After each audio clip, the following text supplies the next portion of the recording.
Alright everyone, hello, my name is Kayla. Today I'm going to be making a nice spacey kind of galaxy type soap. So yeah, we're just going to jump right into it. I've already got my kaolin clay and my coconut milk powder mixed in, and that's all well and perfect. So now I'm just going to add in the lye water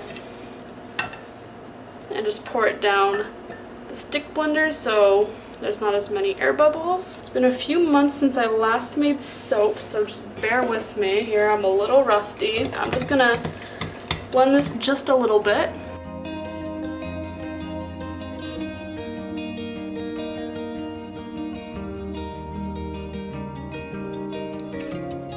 Fragrance oil I'm using today is lemongrass green tea from Crafter's Choice. I used this fragrance like way back when, like a few years ago when I first started soap making, and I really liked it, so I got more. And if I remember correctly, it stayed pretty okay in terms of trace, but it has been a few years, so we'll just see how it goes. Yeah, so now we're just gonna split it into 3 different containers for the colors. Alright, so this one is Pewter Silver Mica from Brambleberry. This is charcoal powder with a little bit of black oxide just to give a nice black to it. Yeah, and then we have Purple Vibrance Mica from Nurture Soap. So we're just gonna mix those in. I'm gonna start off with just this. It's always hard to tell how the purple's gonna turn out in soap, because in my experience, before it's fully cured, it kind of turns like a weird gray color. So that might happen here. The black we're gonna want to stick blend just because with black oxide, it's like titanium dioxide where you have to stick blend it for it to fully disperse. So we're just gonna leave that for now, and we're probably gonna add the rest. Okay, so now we're gonna stick blend them all just to make sure that the color is fully in there. What's with my glasses? What do you mean? What? Do you ever put that in your video? Me with my glasses on? No, but it's proper safety techniques. You gotta have glasses on. Can you get cuter ones? I mean, probably, but no one sees me. Alright, so now we are ready to pour it in the mold. The black has a few air bubbles in it, but it's still thin enough, so I think it'll be fine. I think we're just gonna do a little drop swirl since it's letting us. Or maybe like a layered soap, because this gray is pretty thick. So I don't really mind if it kind of breaks through, because I'm not going exactly for layers. I'm just trying. I feel like this is too dark, you can't really see what I'm doing. I'll try turning on my kitchen light. Now we may have to deal with this ugly orange hue, but at least you can kind of see a little bit better. Maybe I'll do it on the side. We're doing an angled soap now, just so you can see what I'm doing. That's the only reason why I'm putting it like this. I feel bad when I go back to edit my videos and it literally just looks like I'm pouring it into a dark hole. Purple got really thick, wow. This spout is too thin for how thick it is. Oops.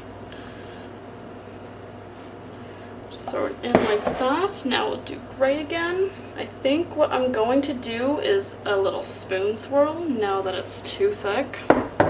It's weird because the black is staying nice and thin. Oh, it's also thick. And I don't think it's necessarily thick from the fragrance. That might have pushed it along just a little bit. I think it's more just me taking a long time. I was just kind of twiddling my thumbs over here. I do have a feeling there's going to be a lot of air bubbles in this. But you know what? The soap's not really about the insides. It's going to be about what's on top. Because I got cute little stars to put on top that I made out of melt and pour. So hopefully it'll redeem it. Because right now it's not looking too hot, I'll be honest. Then again, I usually say that and they usually end up fine. It's just, I really doubt the process sometimes. All the time.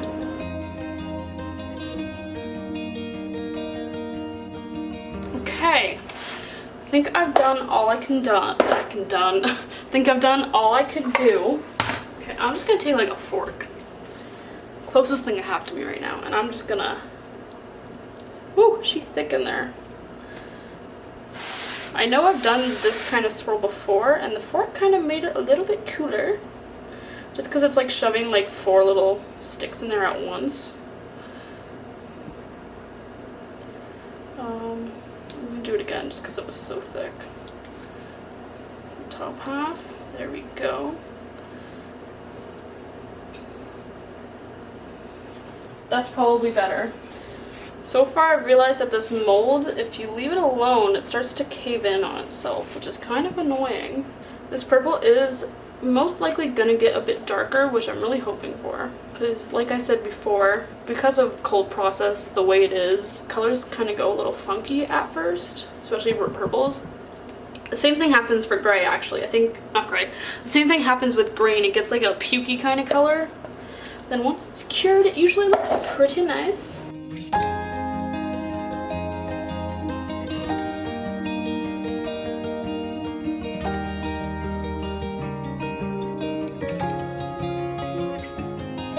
So I got this cute little spray thingy and I put gold mica in it. So I'm just gonna put it on top. Okay, now we are gonna put in our little moons. So we've got little moons and little clouds here I'm gonna add on. These moons are probably gonna get cut in half, which is fine by me. I do have like ones without the features done. I don't think I'm gonna add them though, because looking at them, I don't like them that much. And I have enough of these ones done that I could just ignore them.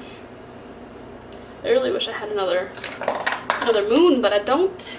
Now we've got stars to put on top. Don't know why I did that accent, that was a little weird. But yeah, we're gonna put on nice little stars, which I have over here. And I covered them in little mica, in gold mica again, just so they'd be a little more vibrant. Okay. That went flying. This is going to be difficult, but I don't want to take off my gloves. Yeah, okay. I'm going to have to remove one glove just because they're just flying out of my hand. So we're just going to be really careful here. I'm not going to press them in because I don't have gloves on. I'll wait until after. Yeah, if you're wondering how I made these cute little stars, I actually made a little TikTok on it. You know, that's what all the kids are doing these days. I say it like I'm not a kid. My TikTok's the same as my YouTube. It's just kaylambersoaps, which is also the same as my Instagram if you want to go check that out too.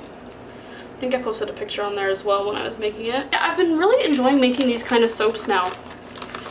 I'm not a big fan of like piping the tops, but I really like having embeds on top. And I feel like not a lot of people put embeds on their low soaps, their low top soaps. I think it looks really nice. So I've just been kind of experimenting with it. I tried to make soap dough, but I really struggled. That's what I was trying to learn over my little quarantine break, you know? But it didn't really work out. It was a little too tacky, but I didn't want to waste all my soap stuff because the recipe I was following needs a lot of castor oil, which is really cheap, but I just don't buy enough all at once, so I didn't want to play around with that too much. So I've just been sticking to melt and pour. But yeah, I wanna get better at the cold process embeds just because I feel like you do cooler stuff with it, you know? I could put like a little snowman if I wanted to on top. A little 3D one, you know? Everything looks like it's perfectly in. So now we're just gonna seal the deal with a little bit of rubbing alcohol. And yeah, so I'm gonna leave this to cure for maybe 1 to 2 days, 1 to 3 days, depends on how well it holds up. But then I will bring you back and we will start chopping it up. Really curious to see how it turned out on the inside because things got a little rough. I may have over swirled, but there also might be a lot of air bubbles. I just realized there is gold mica all over my camera. But yeah, here is the soap. So I'll see you in a couple days. Alright, so here I have a picture of the soap that I took a couple days after I made it, just before unmolding it. Apparently I've lost my memory card, so I don't have the video of me actually cutting the soap anymore, unfortunately. But I do have at least a couple pictures to show you guys. I really like how the top turned out, but I'm not too crazy about the insides. I find I really over swirled it, and in a lot of them they actually had like small little air bubbles. You can't really see them in this picture, because I only took a picture of the nice ones, to be honest. But it has been a couple months, so I don't even have the soap to show you anymore. It's long gone. But yeah, this is how they turned out. I wish I had the cutting video because I kind of talked about it a bit more, talked about the process, but it has been a few months, so I don't really remember. I'll be honest. I'm as lost as you guys are. Yeah, so I guess this is where the video is gonna end because I don't have anything else to put into it. But I hope you guys enjoyed the process at least. It would have been nice to put in the cutting. But unfortunately, I don't have it. Well, I'm being interrupted by the end screen now, so, you know, just follow those instructions, you know, like, comment, subscribe, do whatever you want, maybe even check out one of my other videos, that would be great. But yeah, I hope you guys have a great rest of the day, and I'll see you guys in the next video.